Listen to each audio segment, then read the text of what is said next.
Hello and welcome to the Rundown, where we talk about 2A news and conservative views. I will be your host today, Craig DeLuz, coming at you from the West Coast, the left coast, behind the Iron Curtain, otherwise known as the Sierras. But as we all know, I do not do this program by myself. That's right. My name is Mike Piroworski. I am your co-host from the East Coast. That's the co-host with the most, coming from the coast with the most. Here on the Rundown, 2A views, conservative news. Craig, how's your Thirsty Thursday going so far? You know what? I got to admit, man, I am like incredibly thirsty. So I got back after months of being off and dealing with whatever injuries or whatnot. I'm finally back to doing my Krav Maga, and it is kicking my butt. So I made sure to reward myself with a nice adult libation, adult beverage. Once I got back and got all showered up and, all freshened up. Good for you. Good for you. I've also been hitting the gym at least twice a day, so it's working out rather well. Wait, did I say gym or bar? I'm pretty sure I'm pretty sure that your bartender is named Jim. Okay. I think that's what you meant. I get those confused. I've been hitting the bar twice a day. Like I said, That's what happens when your bartender is named Jim. So you've been going and learning the fighting skills there. Oh yeah. No, so I was looking at first. I was going to do like one of those boot camp classes, and I'm like, that's a lot of money to basically just exercise. I mean, to just learn different routines that I can do myself. So I wanted to actually learn something. So I started doing Krav about 3 or 4 years ago, and it's been phenomenal. I will tell you, it is the first time doing it. It was the first time since I was, man. And it's funny because not that I never got in altercations, but I can't ever recall as an adult getting hit really hard in the face until I started doing Krav Maga. Hey, I got a fighting nickname for you. You can use this if you want. With that fighting chick? Fight. Oh yeah, okay. Yeah, you were gonna try and give me this. Yeah, the lighting isn't as good when you put it that close. But I know what it says, and I'm not. There you go. This is an adult show, Mike. This is an adult show. Well, that's an adult beverage, so it works out. Family show. I'm sorry, family show, not an adult show. It's a family show. Well, family can drink that if they want to. That's all right. Okay. And how was the start of your weekend gone thus far? I see that you are enjoying a nice cigar. By myself, might as well. Nobody here to say, "Why are you smoking?" So all works out. That's one of the downsides when I have the full goat. Is the wife is like, she can fully smell the cigars when I've been smoking them, so she's like, "Nah, you got to go wash your face, brush your teeth, or no kiss." Why are you letting her that close to you? That's crazy. That's my wife. You let your wife smell your face. You let your wife smell your face? Hey, your face smells funny. All right. On that note, why don't you go ahead and give a shout out to our sponsors? Let's say hi to our good friends at Hitman Industries. Just left there. In fact, I was there 10 minutes before we sat down. Hitman Industries. That's hitmanindustries.net for all your AR barrel, rifle, pistol, barrel needs there. Go check out hitmanindustries.net. That's hitmanindustries.net.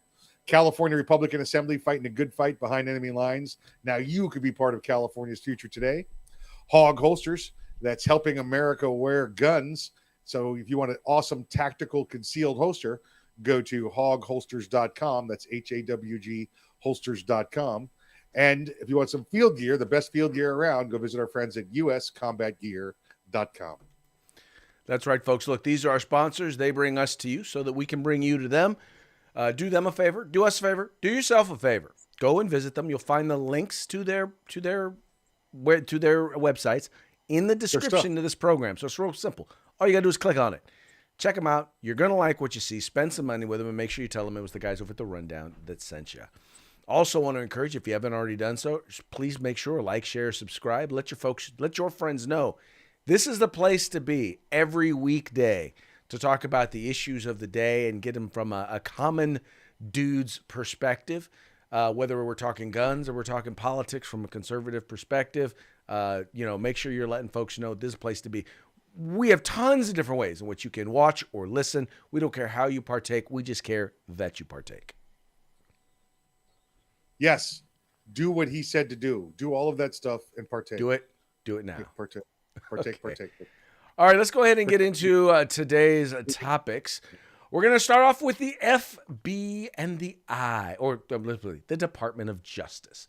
So we know that there is a committee on weaponization, and they're talking about not just the weaponization of social media and the media, but really the weaponization of government, in particular, the intelligence agencies. Now, you might recall about a year or so ago, there was a letter that was written by the National School Boards Association to the Department of Justice, basically saying, we're getting all these crazy parents that are coming to our meetings, and they're saying scary and doing scary things, and we need you to investigate them. And so the Department of Justice decided to open up a file on those parents and treat them as though they were domestic terrorists. And there was actually a letter that they had written where they were basically saying, yeah, we're going to go ahead and we're going to start treating these folks like they are domestic terrorists.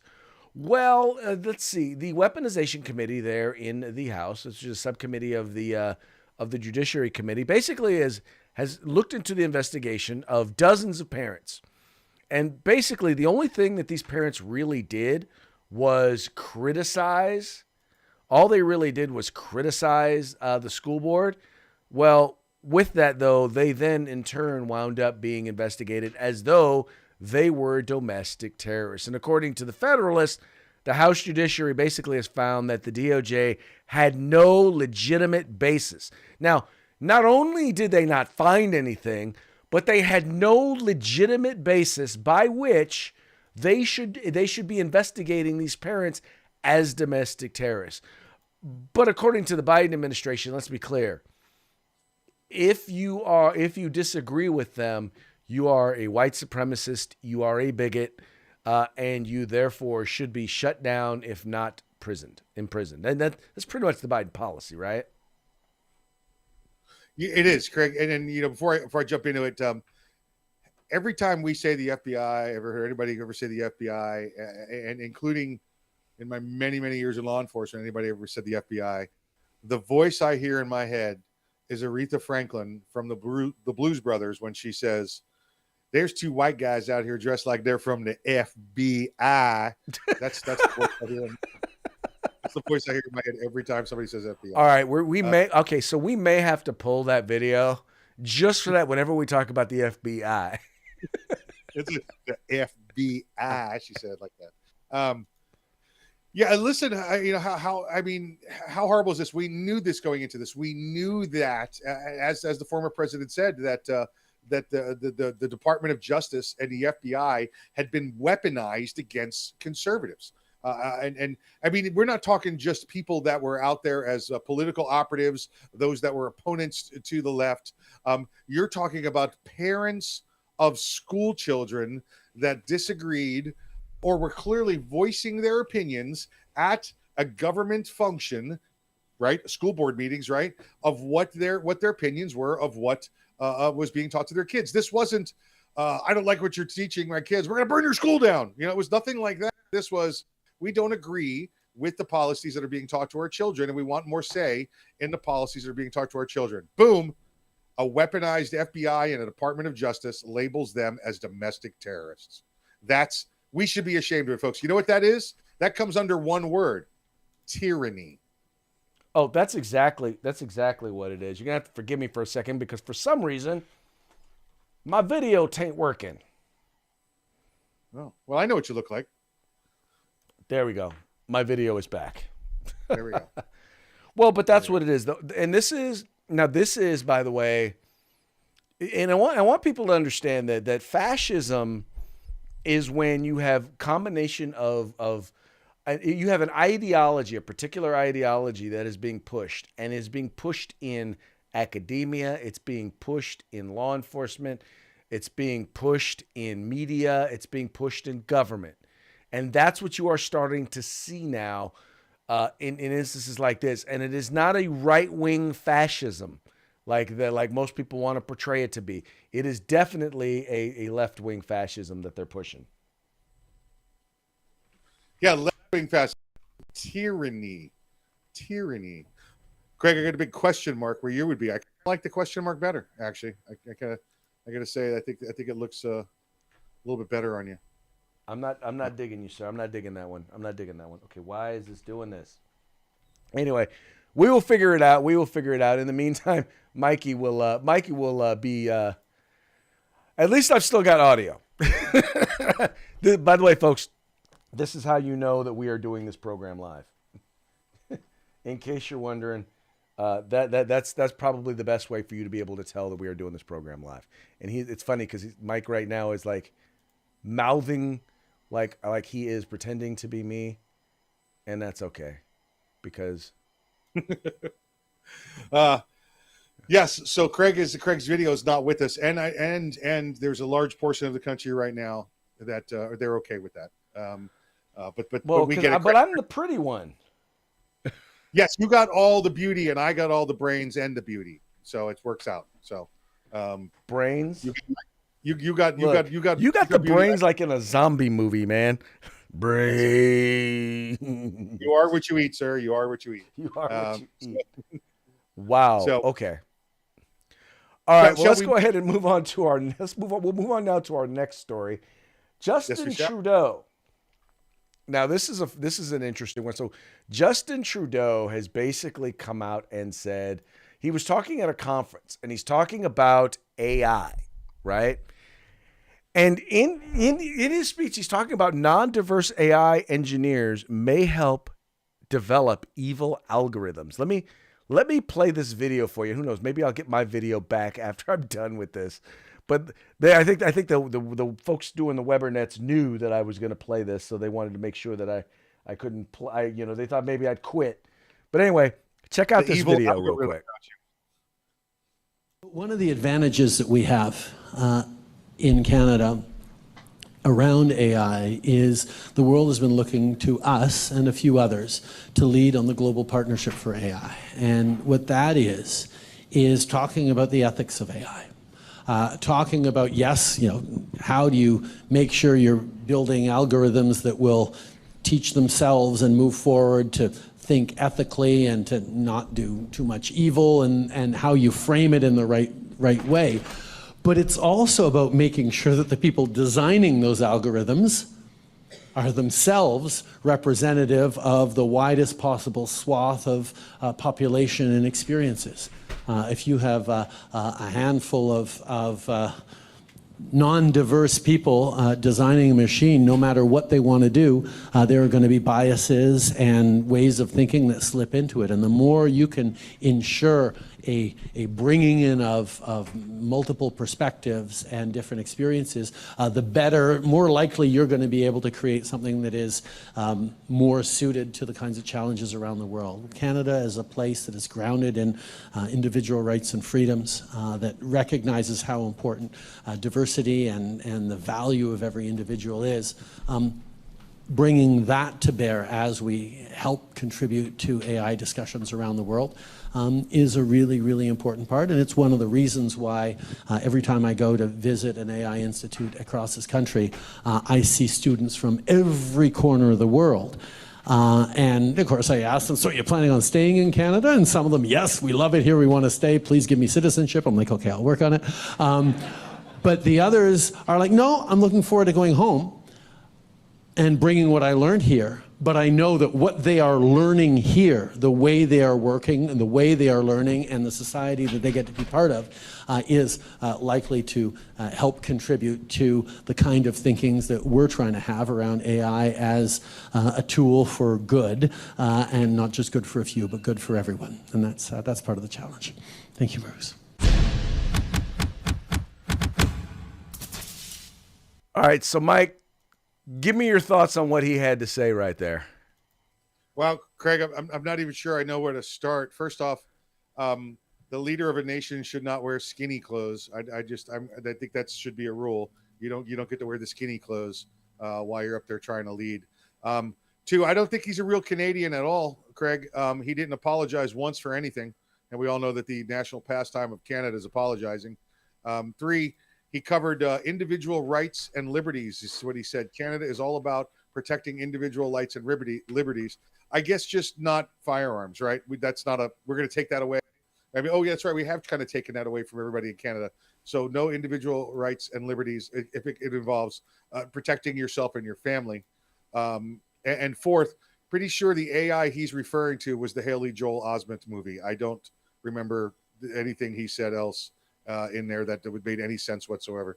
Craig, you hear what he says, and I want to make sure everybody understands this. We're going to retitle this now. According to Justin Trudeau, AI is going to lead to racist robots. That's what we're going to get. We're going to get racist robots, and they're going to enslave all the minorities, and white people, I guess, are going to sit back and watch. Yeah, that's pretty much what he's saying. I've had to switch my cameras here, folks. I do not know what's going on, but my camera has decided, it ain't working for me right now. So I switched cameras. Lighting, that's why the lighting is a little off. But hey, you know what? The fact we were able to do it on the fly, I'll take it. But yeah, no, really, and the problem is, and so here's the thing that he is right about. There was actually a study that was done where they actually looked at AI. They looked at ChatGPT. If they were to classify it, what political party would it be? Where would it be on the ideological spectrum?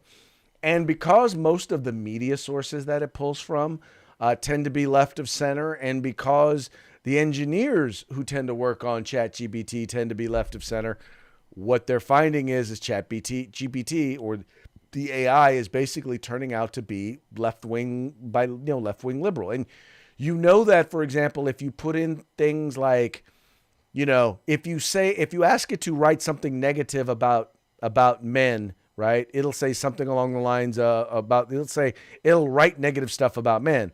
But if you ask it to write something negative about women, it will say that, well, that is inappropriate and works against my programming and yada, yada, yada, yada. In other words, it's very politically correct. It's very left of center. If you ask it to write something say something good about Donald Trump, it'll throw something out saying, sorry, that's not in my programming. But if you ask it to say something good about Joe Biden, it'll give you something completely different. It is insane is what it is. It's I don't know where he gets off saying, first off, that just because an educated person happens to be white, that or not a minority, that means they're going to be doing things biased against white people. They're going to be biased against minorities. I mean, it's arrogant. It's a lie, and what he wants you to believe is, again, that all white people. And by the way, when he says all white people, he means all conservative white people. That's who he's talking about. He's not talking about the Liberal Party, because the Liberal Party is multi racial. Only the Conservative Party is all white, and that's what he's trying to warn you against. That he's telling you that his party is inclusive, and the Conservative Party are racists. Yes, exactly. We're evil, and that's his point. If you are right of center, you are by definition, in their eyes, evil. Yep.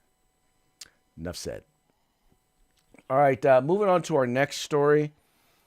Okay, so you know that there's a bill that's been moving through the Florida legislature dealing with permitless carry. Currently, right now, Mike, I believe there's 26 states that have permitless carry of a firearm, and Florida is hopefully about to be one of them. Well, some folks tried to introduce legislation that would have also legalized open carry there in Florida. And sadly for them, if you are an open carry advocate, apologies, but that is not going to be happening. The bill, actually, the amendments basically they tried to put them in, and the amendments eventually basically got shot down. And so now the bill, as it was originally written, is actually going to go through and become law. I don't know, Mike. I'm kind of curious. What's your perspective on open carry versus concealed carry, this whole battle, because some people are like they want one or the other or both, or some people are willing to kill concealed carry because they want open carry that bad. Listen, I think when you say I want open carry, I think that generally means I want open and concealed carry. I think that means I want the top level of options to carry a firearm. 46 states have open carry. All right. Whether your city or town restricts it, that's up for your individual jurisdictions. But 46 states allow open carry. Craig, you're in California. Open carry is legal there. Now you have sub jurisdictions that say no, but the state allows it. No, actually, in California, there is no open carry. I thought California was one of the open carry states. No, California, we got rid of open carry back in, I want to say 2011. We got rid of open carry, except in rural counties. Yes, so that makes it an open carry state. It's left up to the sub-jurisdictions, not the state. The state doesn't say no open carry. The sub-jurisdictions say no open carry. Right. So that makes you an open carry state. The state says no open carry anywhere except in certain rural places. And even then, it has to be near a farm or something like that. Okay. There's certain qualifications that have to be in place. We saved that part for later. We'll get the right stat for you. I know that it's 46 states that have open carry. Now that South Carolina included in it. But I think when people say open carry, they mean all forms of carry, including concealed carry.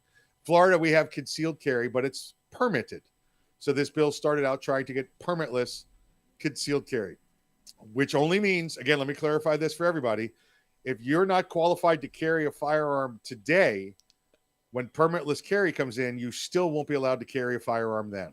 If you're disqualified from carrying a firearm, it doesn't apply if we have a permit or no permit. You're still disqualified from carrying a firearm. This does not change the who can carry a firearm. It just changes that you don't have to pay a fee to carry a firearm if you're qualified to do so. All right, so let's be clear on that, because a lot of people want to argue permitless carry means criminals can carry guns. No, it does not. It's still illegal for them to carry guns. We haven't had open carry in Florida or permitless carry since 1986, thanks to Janet Reno. She was the one that got rid of it, but when she was the attorney general here in Florida, actually when she was a district attorney down in South Florida, is how it happened, state attorney down there, and we want to get permitless carry back. That's the first step towards constitutional carry. Craig, there's elements out there. There's pro-gun elements out there that are 100% or nothing. I want 100% returned, or I don't want anything. That's juvenile. It's asinine to think that that's the way to get there. You're never going to get there. Think of one pro-gun law that we've ever tried to get back. It's never happened 100% all at once. We have to take back our rights the same way we lost our rights, one bite at a time. You don't eat the elephant all at once. You eat it one bite at a time. And that's how we get it. But these absolutists want it all back 100%, or they don't want it at all. Well, guess what? You're going to screw it up for everybody. You're going to make it not happen at all. In fact, what you've done this time by trying to add your little amendment, which everybody said, don't add, you're going to make it worse, is now for next year, you're going to be seen as the radical outsider that tried to stick your amendment on a surefire bill. Okay? You're making it worse for those of us that are trying to get back our rights one at a time.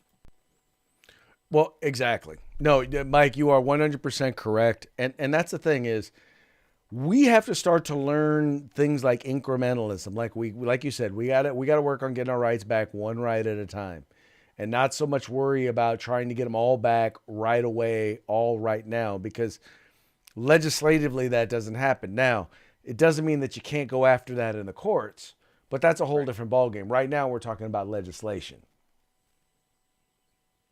Absolutely. Absolutely right. Yeah, just these people, ease up, folks. Know your place. Stop being the ridiculous guy on the outside. When everybody says, Craig, and you and I have to do it now, where we say, I'm a Second Amendment advocate, but not that crazy nut one you see on TV. I'm not the guy in the Starbucks with an SKS. That's not us. That's not what we do. We're here to get you the rights that have been taken away from you. It's funny. I always say, I am I am a right wing wacko, not a conservative nut job. The difference? Yes, No tinfoil hat. that's right. That's right. At least I don't wear one in public. Right. Yeah. No, no, absolutely not. Yeah. All right, this next one, you guys are going to love this one. One of Mike's favorite sayings is, every time they attack Donald Trump, it's like throwing a can of spinach at Popeye. Well, the latest can of spinach, where they have made it kind of clear that they're planning on indicting Donald Trump, and he basically has now made that indictment or that possibility public. Well, let's just say as soon as he made it public, it paid off for his presidential campaign because in 3 days, he raised $1.5 million. Now, this is the Insider, but for those of you who do not know the Business Insider, it used to just be like about business stuff. Now it's a left-wing rag. But that's why they're saying Trump's fans sent him $1.5 million in 3 days after he falsely predicted he'd be arrested Tuesday. Now, number one, they're called supporters, not fans. Number two, he said he would be arrested on Tuesday. Okay, is it technically false that he didn't get arrested on Tuesday? Yes. But was that the big deal? Was that the big thing in that announcement? Or was it the fact that he was going to be arrested?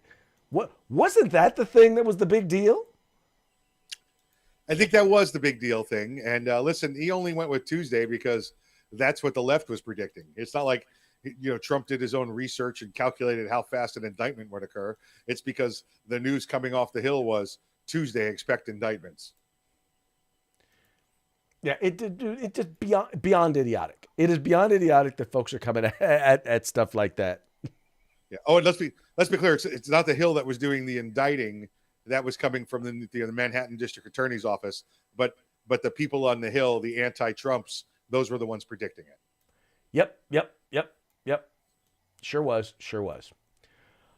All right, Mike. Well, hey, it's about that time for us to move on to our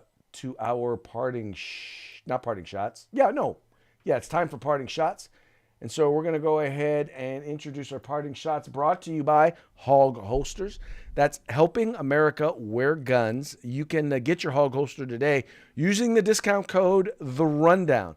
All caps, no spaces. Get your Hog Holster today. All right, this first one is in honor of the folks over there at Stanford. Now, we talked about this show. Now, Mike, you didn't have a chance to chime in about you did hear about the judge, the appellate court judge from the Fifth Circuit who was invited by the Federalist Society to speak at Stanford. And when he got there, students tried to shout him down. And there was a dean of diversity, equity, and inclusion who was there. And she also got up and was supposed to be calming them down, but actually was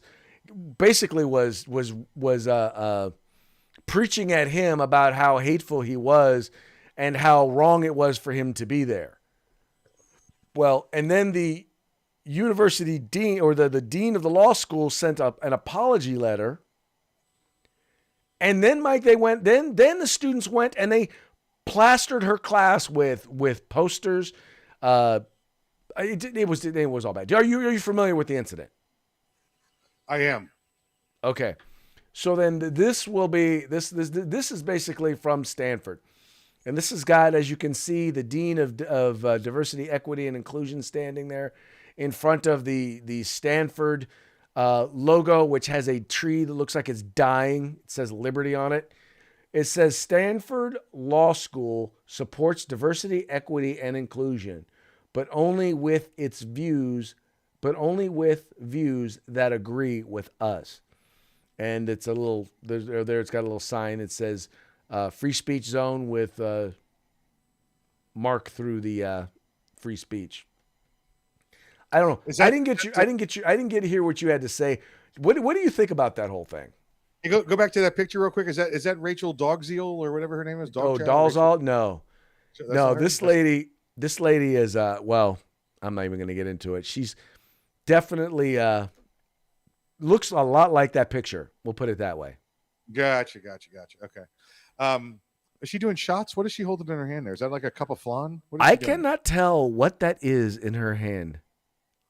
I don't know. I don't know.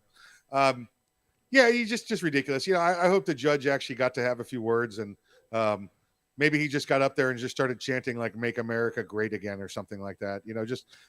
Just rile them up. Throw some gasoline on the fire and let them go crazy and demonstrate and overturn cars that were mostly peaceful.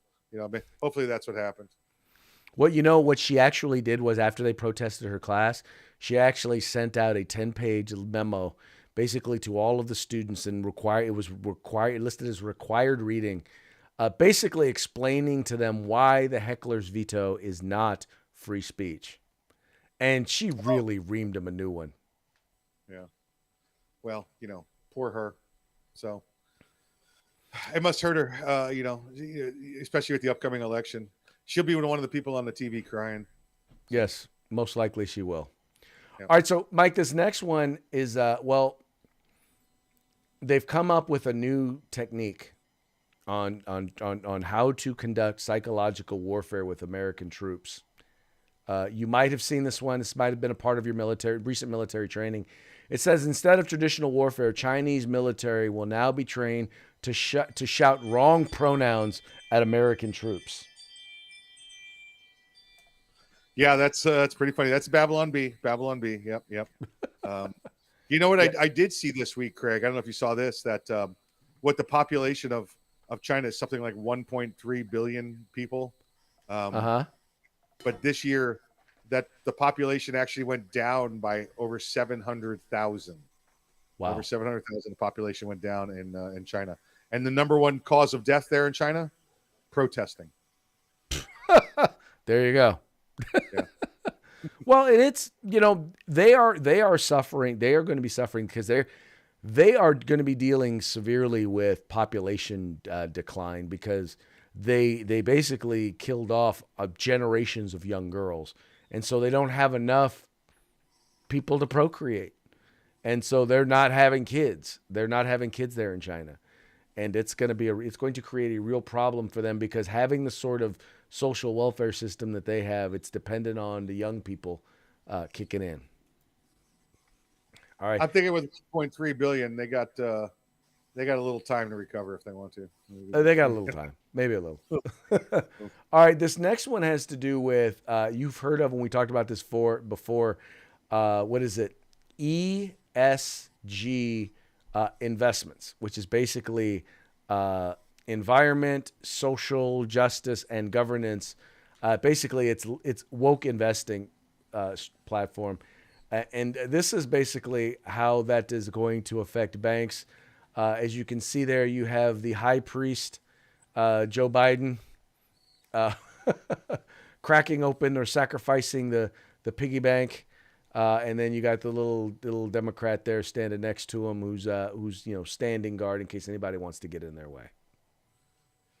Yeah, it's a coming. I like the little drawing of Joe and his boxers there, or whatever the heck they are. But yeah, folks, listen, ESG. If you haven't figured this out yet, this is President Biden saying that we want you to have less control of your own money, and we want to have our stockbroker money banking friends on Wall Street to have more control of your money. So that's what this is. You've just officially lost more control of your own investments. And right. I mean, if you want to put your money into a fund that uses that strategy, that's your business. Yeah. But to allow someone to get away with ignoring their fiduciary responsibility and say, yeah, it doesn't really matter if we lose money as long as we're woke enough, then that ought to be good enough for your retirement. Right? Yeah. I bet Joe's retirement depends on that too. I bet you he's got to worry about where his stock funds are. I doubt it, but All right, and this last one is in honor of Mr. Bragg, D.A. Bragg. And there's a reason and a rationale behind why he's doing what he's doing with Donald Trump. Not only the fact that he raised $1 million and campaigned on the fact that he was going to arrest Donald Trump, but at least he's trying to fulfill a campaign promise. But there's also the fact that you have New York rising crime, no bail, defund the police. You have murders. You have violent assaults, robberies, carjackings, smash and grabs in nursing homes. And then you've got Bragg standing there saying, look, Stormy Daniels hush money. You know, if I'm Donald Trump, I'm going to Manhattan. I'm going to start at the north end of Broadway and walk south and hand out $20 bills until I get to $1 million. And then I'm just going to leave and go, here you go. Here's $20. Here's $1 million you can actually do something with. And then just hand it out to the people in New York, hop on my jet and leave. And You know what? DA. What's funny about this whole thing is that there's someone I saw someplace had a poll. They were like, you know, a majority of Americans believe that that Donald Trump actually did pay hush money. Now, let's just be real. Do I doubt that he slept with Stormy Daniels? No, I don't doubt it. Do I doubt that he paid her money not to say anything about it? I don't doubt it. But do I think that he did that as a matter of trying to help his presidential campaign? No, I think he just didn't want his wife to find out about it. How is this issue any different than I did not have sexual relations with that woman? How's this any different than that? Oh, I know. I wasn't the president at the time. I wasn't under oath. I didn't lie to investigators about it. Oh, bam. That makes too much sense, Mike. You have to stop that. That is not done these days. We don't talk. We don't make sense. We're not supposed to. Anyway, it's about that time. But before we go, I need to have you give a shout out one more time to all of our sponsors. Hitman Industries. That's hitmanindustries.net. If you got yourself an AR in the past 5 years, probably got one of their barrels, don't even know it. Now you can go get one for yourself at cost from them for your next AR build or to rebarrel your current AR. That's hitmanindustries.net. California Republican Assembly fighting a good fight behind enemy lines. Now you could take part in California's future today. And if you want some awesome field gear, the best tactical gear around, go see our friends at uscombatgear.com. Mike, before we go, I want to make sure to give a shout out to our good friend over there at the Gun Foodie, Mr. Patrick Collins. Thank you so much for tuning in. We also have Brett. I'm going to mispronounce your name, but I'm going to say it anyway. Brett Balcather. He wanted to point out that California is not an open carry state.